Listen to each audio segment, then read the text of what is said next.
9:30 to 10 o'clock ನಡುವೆ ಮನೆಯಲ್ಲೇ ಬಂದು 4 ಜನ ಕೊಲೆ ಮಾಡಿರುವಂಥ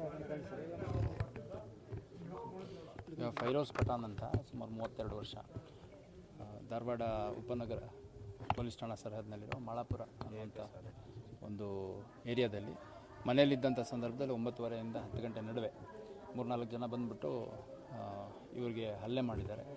ಆ ಹಲ್ಲೆಯಿಂದ ಭಾಳಷ್ಟು ರಕ್ತಸ್ರಾವ ಹಲ್ಲೆ ಆಗಿ ಸ್ಥಳದಲ್ಲೇ ಮೃತಪಟ್ಟಿದ್ದಾರೆ ಅನ್ನೋಂಥದ್ದು ನನಗೆ ತಿಳಿದು ಬಂದಿದೆ.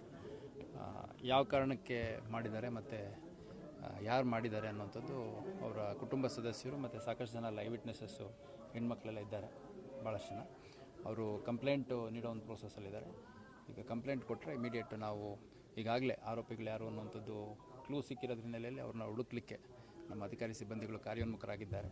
ಆದಷ್ಟು ಬೇಗ ಆರೋಪಿಗಳನ್ನು ಅರೆಸ್ಟ್ ಮಾಡುವಂಥ ಕೆಲಸ ಮಾಡಲಾಗಿದೆ. ಸರ್ 6 months ಬ್ಯಾಕು ಒಂದು ಕಂಪ್ಲೇಂಟನ್ನು ಬಂದಿತ್ತು ಸರ್ ನಿಮ್ಮ ಹತ್ರ, 4-5 ಜನ ಹೆಸರು ಅದರಲ್ಲಿ ಇತ್ತು ಸರ್, ಮೆನ್ಷನ್. ನಾನು ಪರಿಶೀಲನೆ ಮಾಡ್ತೀನಿ ಯಾವಾಗ ಬಂದಿತ್ತು, ಯಾವ ಸ್ಟೇಷನಿಗೆ ಬಂದಿತ್ತು ಅನ್ನೋದು ವೆರಿಫೈ ಮಾಡ್ತೀನಿ. ಈಗ ನನಗೆ ಎಕ್ಸಾಕ್ಟ್ಲಿ ನನಗೆ ಮಾಹಿತಿ ಇಲ್ಲ. ಇದು ನಮ್ಮ ಸ್ಥಳೀಯ ಪೊಲೀಸ್ ಠಾಣಾ ಅಧಿಕಾರಿಗಳ ಹತ್ರ ಮಾಹಿತಿ ಏನಿದೆ ಪಡ್ಕೊಂಡು ನಾನು ಮುಂದೆ ಕ್ರಮ ಕೈಗೊಳ್ತೀನಿ. ಸರ್ ರಾಜಕೀಯ ದ್ವೇಷ ಆಮೇಲೆ ಹಳೆಯ ವೈಷಮ್ಯ ಅನ್ನುವಂಥದ್ದು ಕೆಲವೊಂದು ಬರ್ತಾ ಇದ್ದಾವೆ ಸರ್ ಅದರಲ್ಲಿ, ಯಾಕಂದರೆ ಬೆಳೀತಾ ಏನಾದರೂ ಹೇಳಿದ್ರು ಸರ್ ಮನೆಯವರು ಏನಾದರೂ? ಇಲ್ಲ, ಈಗ ಅವ್ರ ತಾಯಿ ಮತ್ತು ಅವರ ಸಿಸ್ಟ್ರು ಅನಿಸುತ್ತೆ, ಅವರಿಬ್ಬರ ಹತ್ರ ಮಾತಾಡಿದೆ ನಾನು. ಸೊ ಅವರು ಯಾರು ಈ ಕೃತ್ಯ ಮಾಡಿದಾರೋ ಅವ್ರಿಗೆ ಶಿಕ್ಷೆ ಆಗಬೇಕು, ಯಾವ ರೀತಿ ಹೊಡೆದ್ರು ಅನ್ನುವಂಥದ್ದು ಅಷ್ಟೇ ಹೇಳ್ತಾ ಇದ್ದಾರೆ. ಇನ್ನೂ ವಿವರವಾಗಿ ಅವ್ರ ಹತ್ರ ಮಾಹಿತಿಯನ್ನು ಪಡ್ಕೊಂಡಿಲ್ಲ. ಈಗ ಅವ್ರ ಕುಟುಂಬ ಸದಸ್ಯರಿದ್ದಾರೆ ಮತ್ತು ಅವ್ರ ಸಮಾಜದ ಭಾಳಷ್ಟು ಜನ ಮುಖಂಡರು ಬಂದಿದ್ದಾರೆ. ಅವರು ಫಿರ್ಯಾದನ್ನು ನೀಡಲಿ. ನಮ್ಮ ತನಿಖೆ ಏನಿದೆ ಸಮಗ್ರ ತನಿಖೆಯನ್ನು ಮಾಡಿಬಿಟ್ಟು ಯಾರ್ಯಾರು ಇದರಲ್ಲಿ ಪ್ರತ್ಯಕ್ಷವಾಗಿ ಪರೋಕ್ಷವಾಗಿ ಭಾಗಿಯಾಗಿದ್ದಾರೆ ಎಲ್ಲರನ್ನೂ ಕಾನೂನು ಚೌಕಟ್ಟಲ್ಲಿ ತನಿಖೆಯಲ್ಲಿ ಒಳಪಡಿಸುವಂಥ ಕೆಲಸ ಮಾಡಲಾಗುತ್ತೆ. ಪ್ರೀ ಪ್ಲಾನ್ ಏನಾದರೂ ಮಾಡಿದ್ರು ಸರ್? ಅಂದರೆ CCTV ಫುಟೇಜಲ್ಲಿ ಫಸ್ಟಿಗೆ ಒಬ್ಬರು ಬರ್ತಾರೆ, ಆಮೇಲೆ ಅವ್ನ ಜೊತೆ 4 ಜನ, ಇನ್ನೊಂದಿಬ್ಬರು ಜನ ಬಂದು ಒಳಗಡೆ ಹೊಡೆದ್ರು ಕೂಡ ಹೊರಗಡೆ ಒಂದು ಚಾಕು ಹಾಕ್ತಾರೆ. ಈಗ ನೋಡಿ, ಇನ್ಸಿಡೆಂಟ್ ಆಗಿ 1.5 hours ಆಗ್ತಾ ಬಂತು. ಈಗ ಬಂದಂಥ ಸಂದರ್ಭದಲ್ಲಿ ಭಾಳಷ್ಟು ಜನ ಇಲ್ಲಿ ಸೇರಿದರು. ಅವ್ರನ್ನೆಲ್ಲ ಸ್ವಲ್ಪ ಡಿಸ್ಪರ್ಸ್ ಮಾಡಿ ಅಲ್ಲಿ ಫ್ಯಾಮಿಲಿ ಮೆಂಬರ್ಸ್ ಯಾರಿದ್ದಾರೆ ಅವ್ರನ್ನ ಮಾತಾಡಿಸಿ ಈ ಕಂಪ್ಲೇಂಟ್ ತೊಗೊಳ್ಳೋಂಥ ಪ್ರೊಸೆಸ್ಸಲ್ಲಿದ್ದೀವಿ. ತನಿಖೆ ಇನ್ನೂ ಪ್ರಾರಂಭ ಆಗಬೇಕು. ಸೊ ತನಿಖೆ ಪ್ರಾರಂಭ ಆದ ಸಂದರ್ಭದಲ್ಲಿ, ಯಾಕಂದರೆ ಮನೆ ಒಳಗಡೆ ನುಗ್ಗಿ ಹೊಡೆಯುವಂಥದ್ದು ಅಂತಂದರೆ ಸ್ವಲ್ಪ ವ್ಯವಸ್ಥಿತವಾಗಿ ಪ್ಲ್ಯಾನ್ ಮಾಡಿಕೊಂಡೇ ಬಂದಿರ್ತಾರೆ. ಅದು ಯಾರ್ಯಾರು ಈ ಒಂದು ಪ್ಲ್ಯಾನಲ್ಲಿದ್ದರು, ಯಾರ್ಯಾರು ಎಕ್ಸಿಕ್ಯೂಟ್ ಮಾಡಿದರು, ಇದೊಂದು ಸಮಗ್ರ ತನಿಖೆ ಆಗುತ್ತೆ. ಈ ರೀತಿ ಘಟನೆ ಮರುಕಳಿಸದ ರೀತಿಯಲ್ಲಿ ಒಂದು ಅತ್ಯಂತ ಸಮಗ್ರ ಮತ್ತು ಸಂಪೂರ್ಣ ತನಿಖೆಯನ್ನು ಮಾಡಲಾಗುತ್ತೆ. ಹೌದು, ನನ್ನ ಗೆಳೆಯಂದು ಇದೇ ತಿಂಗಳ 24ಕ್ಕೆ ಮದುವೆ ಇತ್ತು. ಮದುವೆ ಕಾರ್ಡ್ ಕೊಡ್ಕೊಂತ ಅಡ್ಡಾಡ್ತಾ ಇದ್ದ. ನಾಡ್ದು ಬೆಂಗಳೂರು ಹೊಂಟಿದ್ದೀವಿ ನಮ್ಮ ಸ್ಟೇಟ್ ಲೀಡರ್ಸಿಗೆ ಮದುವೆ ಕಾರ್ಡ್ ಕೊಡೋಕೆ. CCTV ಫುಟೇಜ್ ಚೆಕ್ ಮಾಡಿರಿ ನೀವು. ಇಲ್ಲೇ ಬಂದು ನಿಂತು ಅವನ ಜೊತೆ ಮಾತಾಡಿ ಅವ್ರ ತಾಯಿಗೆ ಸಲಾಮ್ ಮಾಡಿ ಅವ್ನಿಗೆ ಇಲ್ಲಿ ಫಸ್ಟ್ ಚಾಕು ಹಾಕ್ಯಾನ ಶಾ ಅಂತೇಳಿ. CCTVದಾಗ ಕ್ಲಿಯರ್ ಕಾಣ್ತೈತಿ. ಒಳಗೆ ಓಡೋಗ್ಯಾನ ಅವನ್ನ, ಬಾಗ್ಲ ಬಂದ್ ಮಾಡ್ಕೊಂಡಾನ. ಬಾಗ್ಲ ಹೊಡೆದ 5 ಮಂದಿ ಒಂದು ಮರ್ಡರ್ ಮುಗಿಸಿದ್ರು ಅವನಿಗೆ. ಅವ್ರ ಅಕ್ಕ ಅವ್ರವ್ವ ಬಿಡ್ಸಾಕ್ ಹೋದ್ರೆ ಹೊಲಿ ಮೇಲೆ ಇದ್ದಿದ್ದು ಹೊಲಿ ಮೇಲೆ ಅವ್ರ ತಂಗಿದ ಮುಖ ಹಾಕಕ್ಕೆ ಹೋಗ್ಯಾರ. ಅಂಥ ಬಾರ್ಬರಿಕ್ ದುರ್ದೈವ ರಾಕ್ಷಸಗೂ ಮಾಡಲ್ಲ ಹಂಗೆ ಯಾರು. ಇದು ರಾಜಕೀಯ ಪ್ರಯುಕ್ತ ಹಾಗೂ ಹಳೆ ದ್ವೇಷ ಹಿನ್ನೆಲೆದು ಮಾಡಿದ್ದಾರೆ. ನಾವು 6 ತಿಂಗಳ ಹಿಂದೆ ಕಂಪ್ಲೇಂಟ್ ಕೊಟ್ಟಿವಿ ಕಮಿಷನರ್ ಆಫೀಸ್ದಲ್ಲಿ. ನಾನು ನಿಮಗೆ ಎಲ್ಲರೂ ಕಾಪಿ ಹಾಕ್ತೇನೆ. ನಾವು ಕಂಪ್ಲೇಂಟ್ ಕಾಪಿ ಕೊಟ್ಟಿದ್ದೀವಿ. ಮಾನ್ಯ ಕಮಿಷನರ್ ಸಾಹೇಬ್ರು ಇಲ್ಲೇ ಇದ್ದಾರೆ, ಅವ್ರು ಕೇಳಿ ನೀವು. ಕಂಪ್ಲೇಂಟ್ ಕಾಪಿ ಕೊಟ್ಟಿದ್ದೀವಿ. ನನಗೂ ಫೈರೋಜ್ ಪಠಾಣ್ಗೆ ಜೀವ ಬೆದರಿಕೆ ಇತ್ತು ಅಂತ ಹೇಳಿ. ನೀವು ಕಂಪ್ಲೇಂಟ್ ಕಾಪಿಲಿ ನೋಡಿ ಯಾರ್ದಾರ ಹೆಸರು ಹಾಕ್ಕೊಟ್ಟಿವಿ ಅಂತ ಹೇಳಿ ಅವರೇ ಮಾಡಿಸಿದ್ದಾರೆ. ಇದು ಅವನಿಗೆ ಏನು ಯಾವ ಜೊತೆ ಏನು ದುಶ್ಮನ್ ಇಲ್ಲ, ಏನಿಲ್ಲ. ಮದ್ವೆ 3 ತಿಂಗಳಾತು. ರಂಜಾನ್ ತಿಂಗಳಲ್ಲೇ ಮದ್ವೆ ಕಾರ್ಡ್ ಕೊಡಕ್ಕೆ ಓಡಾಡ್ತಾ ಇದ್ದಾನೆ. ಬೇಕಂತ ರಾಜಕೀಯ ಪೂರ್ವವಾಗಿ ಟಾರ್ಗೆಟ್ ಮಾಡಿ ಇಷ್ಟೆಲ್ಲ ಮಾಡಿದ್ದಾರೆ ಅವನಿಗೆ. ರಾಜಕೀಯದಲ್ಲಿ ಬೆಳಿಬಾರ್ದು, ಒಂದೇ ಸಮಾಜದಲ್ಲಿ ಬೆಳಿಬಾರ್ದು, ಒಬ್ರು ಯಾರು ಮುಂದೆ ಬರಬಾರ್ದು ಅಂತ ಹೇಳಿ. ನಿಮ್ಮ ಕಂಪ್ಲೇಂಟ್ ಕಾಪಿ ಕಳಿಸ್ತೀನಿ, ನೀವೇ ನೋಡಿ ಯಾರಂತ, ಯಾರ ಮೇಲೆ ನಾವು ಕಂಪ್ಲೇಂಟ್ ಕೊಟ್ಟಿದ್ವಿ. ಪರಿಚಯಿಸಿದ್ರು. ಇಲ್ಲೇ ಮನಿ ಅವ್ರದ್ದು, ಇಲ್ಲೇ ಮನಿ. ಯೂತ್ ಕಾಂಗ್ರೆಸ್ ಅಧ್ಯಕ್ಷ ಅವನು ಮೊಹಮ್ಮದ್ ಶಾ. ಈ ಯೂತ್ ಕಾಂಗ್ರೆಸ್ ಅಧ್ಯಕ್ಷ ಅವನು. ಅವ ಯಾರ ಟೀಮ್ದವ ತಿಳ್ಕೊರಿ ನೀವು. ಅವ್ನು ಇನ್ಸ್ಟಾಗ್ರಾಮ್ ಫೇಸ್ಬುಕ್ ತೆಗೀರಿ, ನಿಮ್ಗೆ ಗೊತ್ತಾಗ್ತೈತಿ ಯಾವ ಟೀಮ ಎಲ್ಲಿ ಹುಡುಗ ಅಂತೇಳಿ. ಗೋಲು ಒಬ್ಬವನು, ಶಾ ಒಬ್ಬನ ಪರಿಚಯಿಸ್ತಿರ್ದಾರ, ಮಾಳಾಪುರ ಗೋಲು ಅಂತ. ಮಿಕ್ಕಿದ 3 ಮಂದಿ ಯಾರು ಗೊತ್ತಿಲ್ಲ. ಟೋಟಲ್ 5 ಜನ CCTV ಕಾಣ್ತಿದ್ದಾರೆ. ಇಲ್ಲಿ ಒಂದು CCTV ಕಾಣ್ತಿದ್ದಾರೆ. ಮಿಕ್ಕಿದವ್ರು ಯಾರದಾರ ಏನು ಗೊತ್ತಿಲ್ಲ.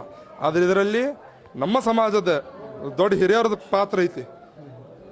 ಅವ್ರು ಯಾರು ಅಷ್ಟು ದೊಡ್ಡವ್ರಿಲ್ಲ ಇವನ್ಗೆ ಮರ್ಡರ್ ಮಾಡೋದಷ್ಟು. ರಾಜಕೀಯ ಇದೇ ಇಟ್ಕೊಂಡೇ ಮಾಡಿದ್ದಾರೆ.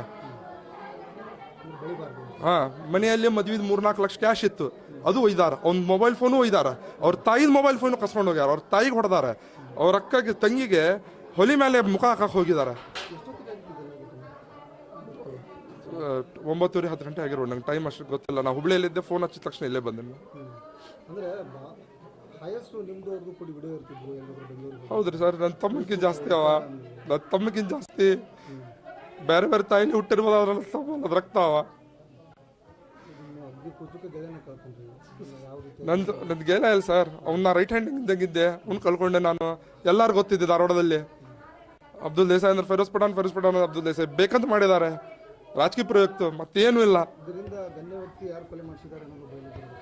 ನಿಮ್ಮ ಕಂಪ್ಲೇಂಟ್ ಕಾಪಿ ಕಳಿಸ್ತೀನಿ, ನೀವೇ ನೋಡಿಬಿಡಿ ಯಾರ ವಿರುದ್ಧ ಕಂಪ್ಲೇಂಟ್ ಕೊಟ್ಟಿದ್ವಿ. ಬಂದಾರೆ ಕೇಳಿ ಯಾರ ವಿರುದ್ಧ ಕಂಪ್ಲೇಂಟ್ ಕೊಟ್ಟಿದ್ರಿ ಇವ್ರು ಅಂತೇಳಿ. ಇದರಲ್ಲಿ ಒಂದು ಹುಡುಗನ ಮೆನ್ಷನ್ ಇತ್ತು. ನನಗೆ ಜ್ಞಾಪಕ ಇಲ್ಲ, ಇನ್ನೊಮ್ಮೆ ಚೆಕ್ ಮಾಡ್ತೇನೆ. ಇದ್ದಂಗಿತ್ತು. ಬಾಯಿ ಮಾತ್ಲಿ ಹೇಳಿವಿ ಈ ಹುಡುಗನ ಹೆಸರು ನಾವು ಯಾರು ಮಾಡಿದಾನೀಗ.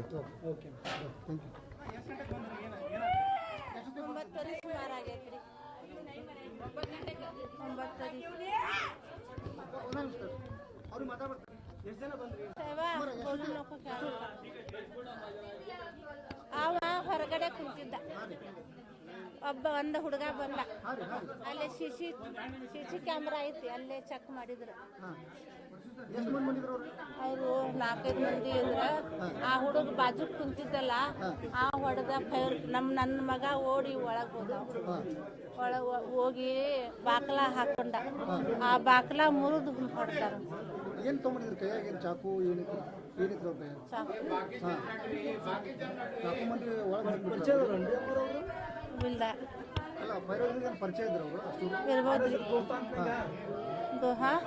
ದೋಸ್ತರ ಅವನ ದೋಸ್ತರ ವೈರಿ ಇದ್ರ.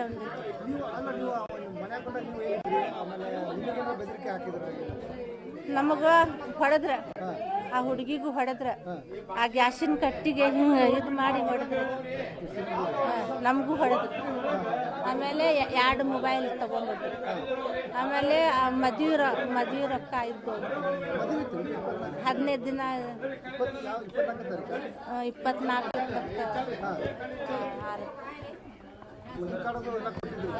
ಅದ ಕೊಟ್ಟು ಬಂದ. ಅವನ ಕುಂತ ಗೊತ್ತಿಲ್ಲ ರೀ. ಒಟ್ಟು ದೋಸ್ತ ಸರಿ ಇದ್ದಿರ್ತಿಲ್ಲ. ಯಾವ ದೋಸ್ತರು ಅದಾರು ಯಾರಿಗೂ ಗೊತ್ತಿಲ್ಲ ರೀ. ಏನು ಹೊರಗಿನ ನಮ್ಗೇನು ಗೊತ್ತಾಗ.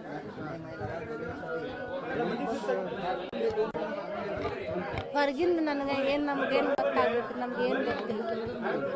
ಅಷ್ಟ ದೋಸ್ತ ಸರಿ ಇದ್ದಿರ್ತಿಲ್ಲ.